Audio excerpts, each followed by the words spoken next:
Selamat pagi, Bu. Selamat pagi, Bu. Silakan duduk.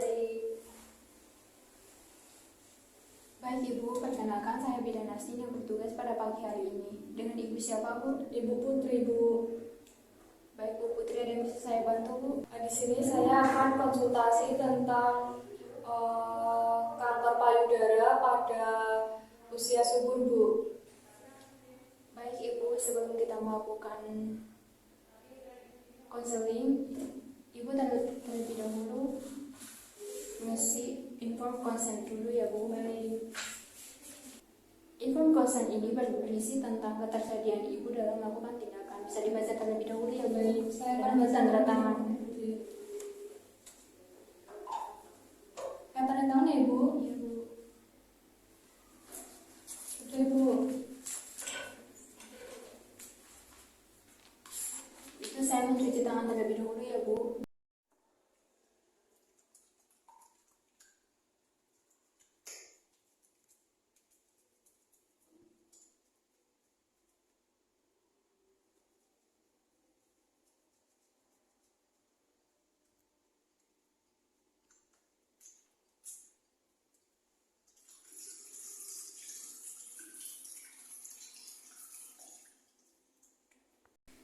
Baik, Ibu. Saya akan menjelaskan tentang wanita usia subur. Semua wanita usia subur itu adalah semua wanita yang memasuki usia antara 15 sampai 49 tahun tanpa memperhitungkan status perkawinannya. Berikut saya akan menjelaskan tentang kanker payudara. Kanker payudara adalah sekelompok sel yang tidak normal berkembang secara bersama-sama dalam keadaan tidak terkendali.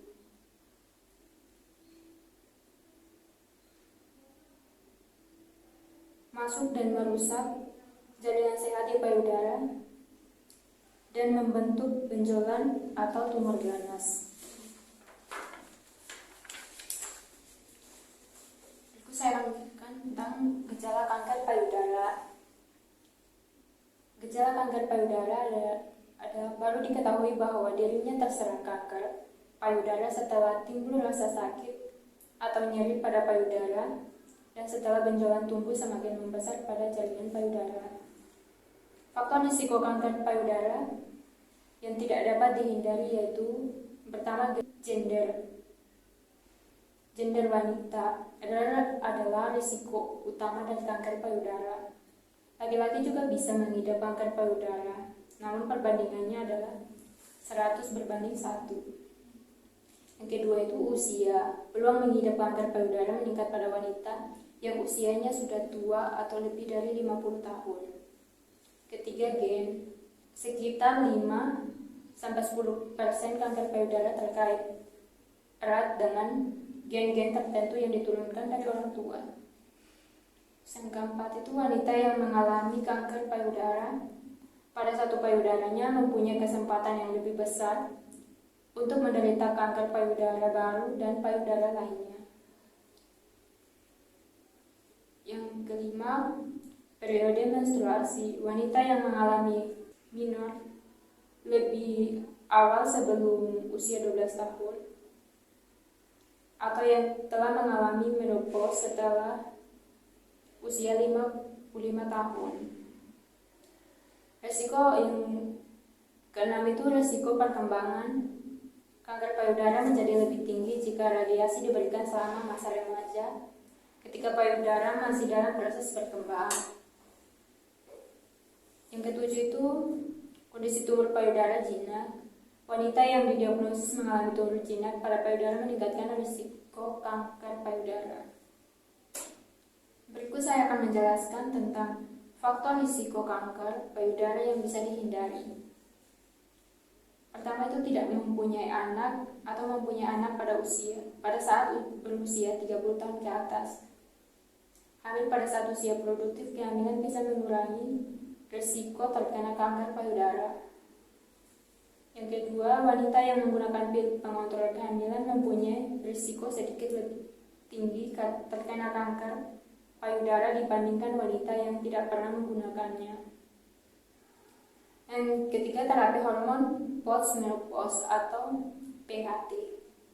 Penggunaan PHT berkombinasi dalam waktu yang panjang, beberapa tahun atau lebih. Yang keempat, tidak memberikan ASI. Pemberian ASI bisa mengurangi risiko terkena kanker payudara, khususnya jika pemberian ASI tersebut berlangsung 1,5 hingga 2 tahun. Yang kelima, mengonsumsi alkohol. Masyarakat kanker Amerika menunjukkan batasan jumlah alkohol dengan suatu gelas sehari, dan yang paling baik adalah tidak minum alkohol sama sekali. Yang kelima, mempunyai jaringan lemak yang berlebih setelah menopause bisa meningkatkan tingkat estrogen dan meningkatkan perkembangan kanker payudara. Kurang berolahraga untuk mengurangi risiko kanker payudara. Manfaat yang ketujuh, kurang berolahraga untuk mengurangi risiko kanker payudara. Masyarakat kanker Amerika menunjukkan bahwa harus berolahraga sedikitnya 40 hingga 60 menit dalam 5 hari atau lebih dalam seminggu. Berikutnya saya akan menjelaskan tentang pengertian deteksi dini kanker payudara. Adalah suatu usaha untuk mendeteksi dan menentukan adanya benjolan atau seawal mungkin pada payudara. Sini saya akan menjelaskan pedoman program deteksi dini kanker payudara yang dianjurkan oleh American Cancer Society.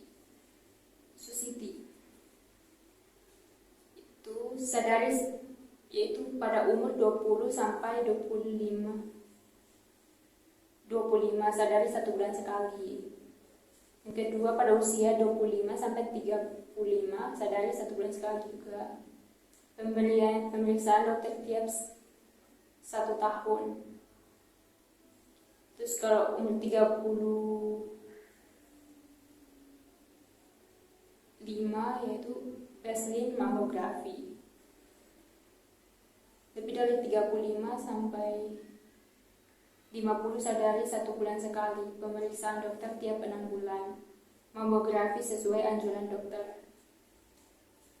Lebih dari 50 sadari lebih dari usia 50 tahun sadari 1 bulan sekali. Pemeriksaan dokter tiap 6 bulan.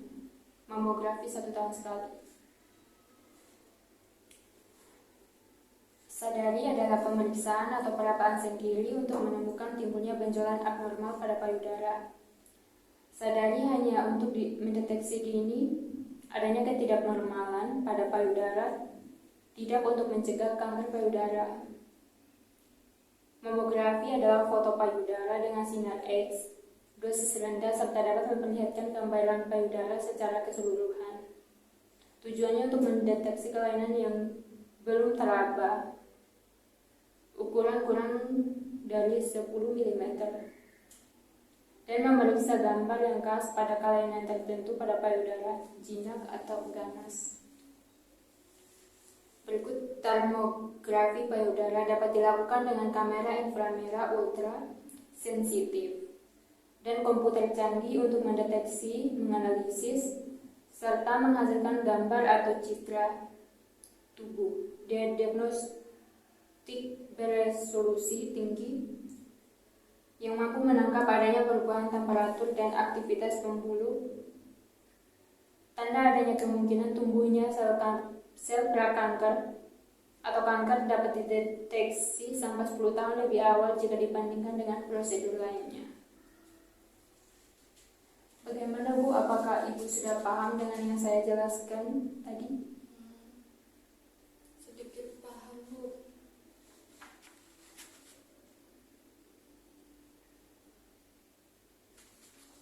Baik Ibu, bisa dijelaskan kembali apa yang saya jelaskan tadi? Faktor resikonya kanker payudara itu yaitu 1. Gender, usia, gen,